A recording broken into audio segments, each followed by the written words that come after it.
কোনো সাধারণ সুযোগ সুবিধা নয়, রাষ্ট্রে বিশেষ অবদান রাখা একদল মানুষ পান ব্যতিক্রমী মর্যাদা ও অগ্রাধিকার। ভিসা প্রাপ্তিতে বিশেষ সহায়তা থেকে শুরু করে সরকারি হাসপাতালে কেবিন বরাদ্দ, আবার বিমানবন্দরের ভিআইপি লাউঞ্জ ব্যবহারের সুযোগ, সবকিছুতেই থাকে তাদের জন্য আলাদা সুবিধা। নিশ্চয়ই ভাবছেন ভিআইপি বা ভিভিআইপির কারো কথা বলছি। এমনটা ভেবে থাকলে ভুল ভাবছেন। ভিআইপি ভিভিআইপি না হয়েও কারা এই বিশেষ সুবিধাভোগী, কেনই বা সরকার তাদেরকে এই বিশেষ সম্মাননা দেয়, সেটা নিয়েই আজকের ভিডিও।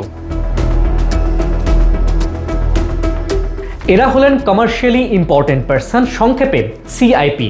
দেশের অর্থনীতি ও বাণিজ্যে গুরুত্বপূর্ণ অবদানের স্বীকৃতিস্বরূপ সরকার কর্তৃক প্রদত্ত একটি বিশেষ সম্মাননা এটি।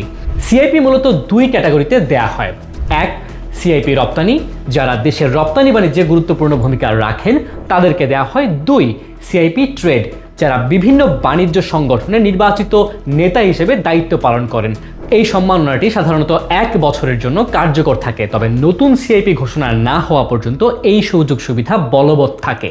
সিআইপি কার্ডধারীরা বেশ কিছু বিশেষ এবং গুরুত্বপূর্ণ সুবিধা ভোগ করে থাকেন, যা তাদের ব্যবসা পরিচালনা ও ব্যক্তিগত জীবনে অগ্রাধিকার এনে দেয়।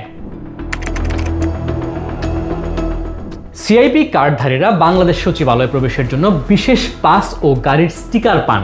বিভিন্ন জাতীয় অনুষ্ঠান এবং মিউনিসিপাল কর্পোরেশনের আয়োজিত নাগরিক সংবর্ধনা অনুষ্ঠানে তারা বিশেষ আমন্ত্রণ পেয়ে থাকেন।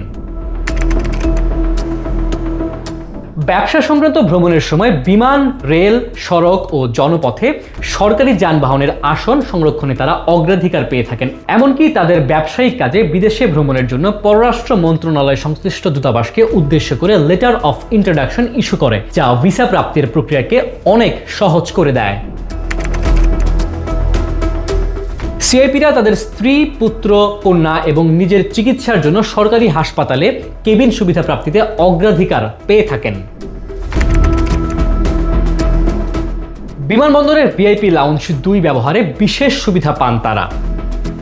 সরকারিভাবে প্রদত্ত সিআইপি কার্ডধারী বিদেশি ক্রেতার কাছে আস্থা ও সুনামের সঙ্গে তার ব্যক্তিগত ও প্রাতিষ্ঠানিক গ্রহণযোগ্যতা তুলে ধরতে পারেন, যা তার ব্যবসায়িক সম্পর্ককে সুদৃঢ় করার পাশাপাশি দেশের সার্বিক রপ্তানি প্রসারে ইতিবাচক ভূমিকা রাখে।